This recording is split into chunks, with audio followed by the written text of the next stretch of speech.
If you just got your acceptance letter for nursing school, that's amazing, my friend. But the problem is you may have no idea what to do before your first day of nursing school. So in this video, I'm giving you the step-by-step checklist so you can actually be ahead on day one. Let's dive in. So the first thing you've got to do, and this is so important, is to confirm your acceptance and really make sure that you don't lose your spot. Now, there are usually deadlines attached to your acceptance letter, things like your deposit, your immunization forms, your background check, all of those things. And if you miss one of those, it can cost you your spot in the program. So you got to read every single page of that acceptance packet and put every deadline in your calendar, okay? You do not want to miss it. Part of this is going to be a criminal background check and a drug screening typically. Now, this is totally standard across nursing programs, so don't panic about this.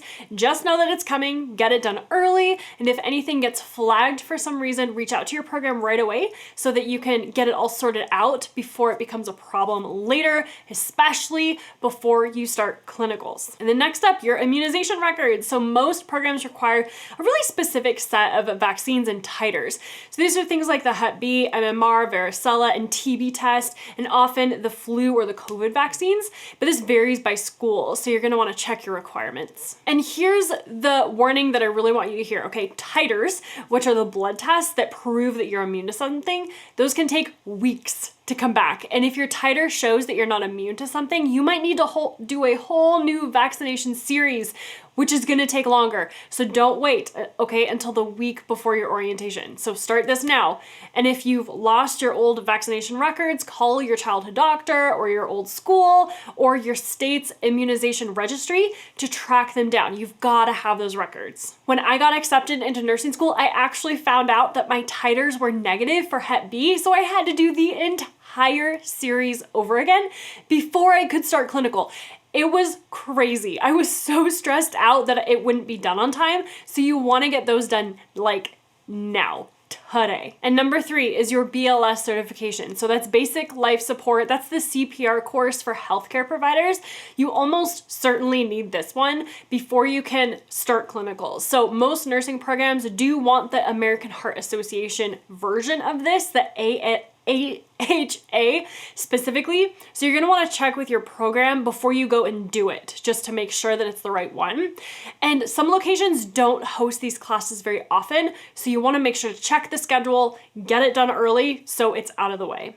And then number 4, get clear on your financial aid, okay? So refile for your FAFSA, because a lot of nursing students forget that you have to do that every single year. You don't want to leave that free money on the table, all right? Look into nursing specific scholarships and grants. Now, there are some great ones out there. There's a ton. And who doesn't love free money for school, right? Okay, so that's all the admin stuff that we want to handle. Now, here's the fun part, what to actually buy for nursing school. Because if you've been on any nursing student forum lately, you know that this is the number one question. What do I actually need for nursing school, right? And just as important, what is a total waste of money that you should absolutely not buy? We're gonna talk about all of it. So first up, scrubs. And tip number 1, do not buy your scrubs until you know your school's colors, okay? Your school, they're gonna dictate what color scrubs that you can have for the top and for the bottom. So you have to know what the colors are before you buy them. Now, when it comes to brands, my honest opinion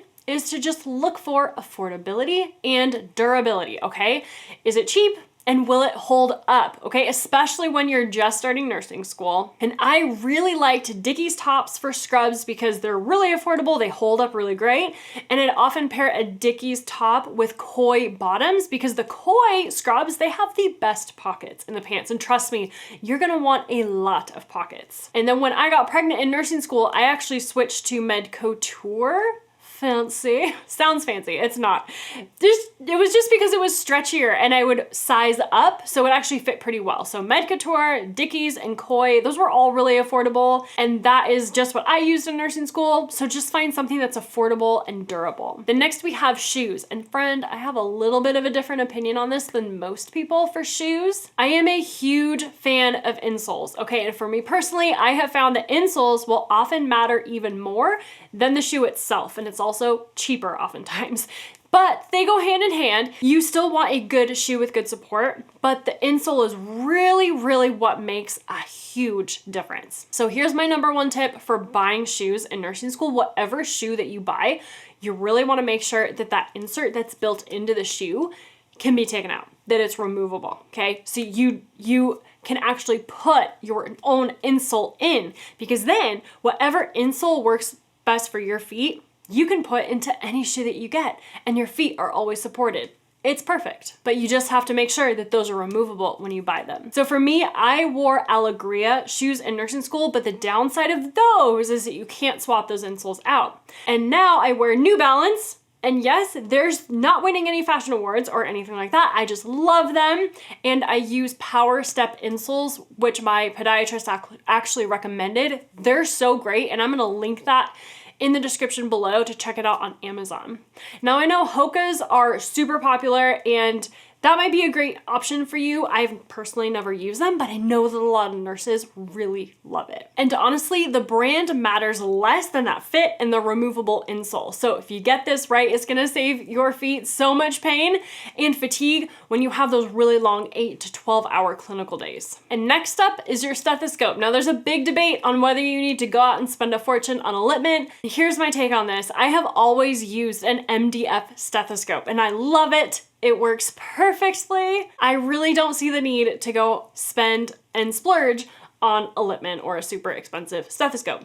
I do not recommend dropping a gajillion dollars on a Littman just because it's the cool thing to do, okay? Save your money, get a quality stethoscope that works, and an MDF I have found is just fine, and it's half the price. And now we got your supplies and tech, okay? Now this is really where I'm gonna encourage you to go a little old school, because I am all about the physical stuff in nursing school typically. There's a good reason for this. The research is really, really clear. The more you handwrite your notes, the faster you actually learn the material, okay? Typing out your notes on a laptop feels productive, but it isn't doing the same thing for your brain, okay? So when you write it out by hand, even though you're going slower, you're forcing yourself to process the information and critically think about what you're learning. And that, my friend, is what is gonna make it stick. So my recommendation is to get yourself some good notebooks, paper, highlighters, flashcards, the physical things, right? Hand write your notes, okay? Don't rush out and buy expensive textbook bundles before class even starts. And you often even don't need all of them. You wanna wait until you know what your professors actually use. And you can always get old editions too for way cheaper. So check out thrift books or other book resellers, because those textbooks will cycle through constantly as nursing students graduate. Then you can also look locally and ask upperclassmen in your program if they have any books that you can buy from them when they don't need them anymore. There's only 2 books that I really recommend that you have the updated editions for, because things in these 2 books just change constantly and you absolutely need to know the newest editions. These are your care plan book and your drug guide. But all of the other textbooks that you need for nursing school, you can get those used versions of, the older versions of them, for way less. Okay, so now this next one is huge, and this is really what matters for your grade, okay? We're gonna talk about studying. So first thing here, you have to understand that nursing school exams are completely different from anything that you've taken before. Up until now, school has rewarded you for memorizing, right? You learn the facts, you repeat them on a test, and you get an A, right? But nursing school does not work that way. Your nursing school exams and the NCLEX are built to test on how well you can think like a nurse, okay? You'll get select all that apply questions where more than one answer is right, and you have to know all of them. You're gonna see case scenario questions that you've never seen before that you'll have to then reason through. So studying harder without changing how you study, the method that you use, is not gonna work here. You have to change how you study, my friend. Which brings me to number 2. This is active recall and critical thinking. These are huge and they go hand in hand. You actually cannot start critical thinking until you can first actively recall the information. That's literally where the term comes from, active recall. So this is not passive studying. This is not rereading your notes and highlighting things. That is passive. It feels productive, but it's not building any retention. Active studying means that you are pulling the information out of your brain. So that looks like doing flashcards, writing things out from memory, talking concepts out loud to yourself, and my favorite is teaching it to someone else. When you can teach it to someone else, you know it. So those are the strategies to help you really learn on a deeper level so you can actually apply it on your exams. And when you study a disease or a disorder, do it in a way that connects everything together. So this is exactly what my 4 core method does. You go in order, you start with the pathophysiology first, and then you move on to the signs and symptoms and connect each one back to that patho. Then you go to the nursing assessments and then to the nursing interventions, and you connect it all back to the patho. So everything is always connecting. Everything connects, and that's when it all clicks for you. And to help you through all of the actual questions, I teach the DRC critical thinking model, which gives you a repeatable way to think through a question instead of just guessing about it. And listen, my friend, if you are sitting there and feeling like studying is going to be a super overwhelming thing for you, I've got you. I've made a free nursing school study checklist that lays out exactly what to study and in what order, okay? So you're never just guessing. So go ahead and grab it, just comment checklist down below, and I will send it right over to you. It's gonna help you out so much. Now, next up is set up your weekly schedule and do it hour by hour. Now, I know that sounds like a lot, and this is going to feel completely counterintuitive, but hear me out on this. The busier you are, the more you need to plan your time. Because if you don't, your time will just eke out everywhere. Trust me, it happens. You're gonna look back at the end of the day and go, where did that even go? You have basically wasted the whole day, and you cannot afford to do that in nursing school. So block, schedule everything. Your lectures, your labs, your clinicals, your study time, and yes, when you're gonna sleep, when you're gonna eat, and when you're gonna drive to each place, like all of it, literally. Map out your day hour by hour to see what your day looks like. And I promise you will be shocked at how much time you actually have once you can see it all laid out like that. And number 4 for these study tips, start your NCLEX style practice questions in week 1 of nursing school, okay? Not at the end of the program, don't wait. Start in week 1. Because when you start practicing those questions early, you learn how the questions work and you can learn the content at the same time. It's a 2-for-1 deal here. This is especially true if you're in an ATI program, and most nursing schools use ATI. ATI is basically the curriculum that the school uses to teach you nursing, and it comes with its own set of exams plus a ton of other resources like online practice questions. So you're gonna definitely want to take advantage of all of that. Now I have a whole video on that right here to walk you through how to study for ATI and pass your ATI exams. Now here's something really important that's going to take some pressure off of you, is those ATI exams are designed to really strongly mimic the NCLEX. So I always tell nursing students, do not freak out about your ATI exams, okay? Just treat them like practice, because that's exactly what they are. Yes, you still need to pass them, but as long as you're doing fairly well in your ATI exams, you are setting yourself up for success on the NCLEX. Now that should give you a whole lot of confidence. And to make your exams even easier, I have my whole step-by-step system for how to study, as well as all the quick review videos, the cheat sheets, the study guides, practice questions, all of it inside the NursingSOS membership community. This is gonna help you learn things faster and actually make it click for you. So I'll put the link to that down below to check it out if you're interested. Now I get a lot of questions about this in the comments. Can I work during nursing school? This is a big one, so let's talk about it. So I have a lot of opinions on this one, and this one might ruffle some feathers, okay, but that's totally fine with me. We're gonna talk about it anyway. So here's what your instructors are going to tell you. They're going to tell you to stop working, that you can't possibly do both, that nursing school has to be your entire life. And my friend, like, I just don't believe that, okay? Nor do I even think that that's really practical in a lot of family situations. When you start nursing school, yes, your priorities are going to shift. School's going to have to come first, but if you are diligent, And if you are managing your time really well, like we just talked about, you can absolutely work and go to nursing school at the same time. I did it, and you are capable of doing it too if that's what you need or want to do. The secret though is that hour by hour schedule that we just talked about. You put your nursing school studies and your classes first. You block out your studying, your clinicals, and all the classes, the lectures you have to go to. Gotta block all that out first, and then you can fill in the gaps with your work hours. So when you actually see it on paper, you'll find that oftentimes the time is there. You just have to use it really wisely. Now, if you're going to work, you wanna be smart about where you work. Jobs like a CNA or a patient care tech are amazing because not only do they tend to be more flexible, but they actually give you that hands-on experience with real life patients, right? That's gonna help you in your program. But also the downside is that you're probably gonna be really tired because it's a very physically demanding job. So there's pros and cons to that one. Ultimately though, you'll want to stay away from jobs with really unpredictable schedules or hours, or the kind that really just drain every ounce of your mental energy, because you really need that brain power for studying. And one more practical thing here, have a conversation with your employer before school starts, okay? Tell them what your semester is gonna look like.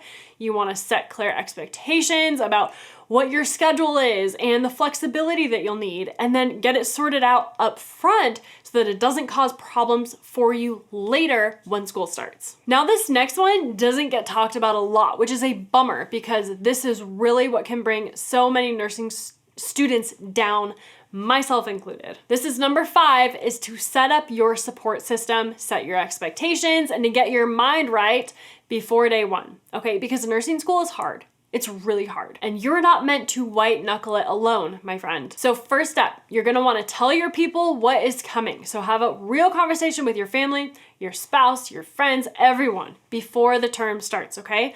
Let them know what nursing school busy actually looks like, because it's a lot. And here's the trap.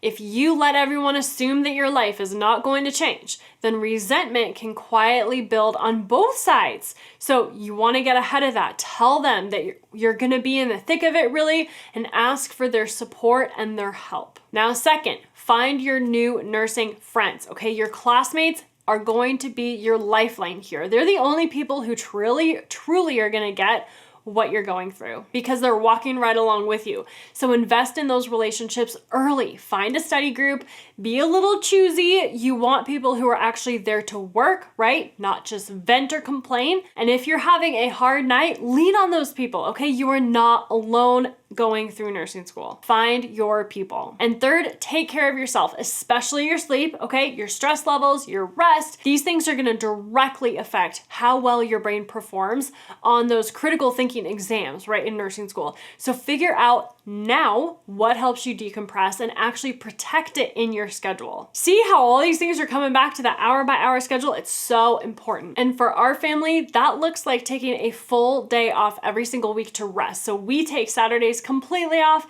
and it has been the biggest blessing through everything we've been through. So whatever it is for you, take some time out of your day or take some time out through your week and build it into your schedule on purpose. And watch for those early warning signs of burnout, okay? Things like total exhaustion or dread or losing all your motivation. You wanna catch it early so that it doesn't take you out when you're in the middle of your term. So building in these rest periods are gonna help with that. Now, I wanna make sure that you don't forget any of these things before you start nursing school, so I actually made a free nursing school prep checklist for you. So just comment the word prep down below and I'll send the link right over to you so you can have all of this laid out in one place. Now, of course, a big thing to know is that it is possible to get a real head start on the academic side of things. So your next step is to go watch this video right here, where I'm gonna walk you through the main things that you're gonna wanna study before you start nursing school, okay? So that is a must watch. And if this video helped you, hit that like button, be sure to subscribe and hit the bell. And as always, my friend, go become the nurse that God created only you to be. And I will see you over there in that next video.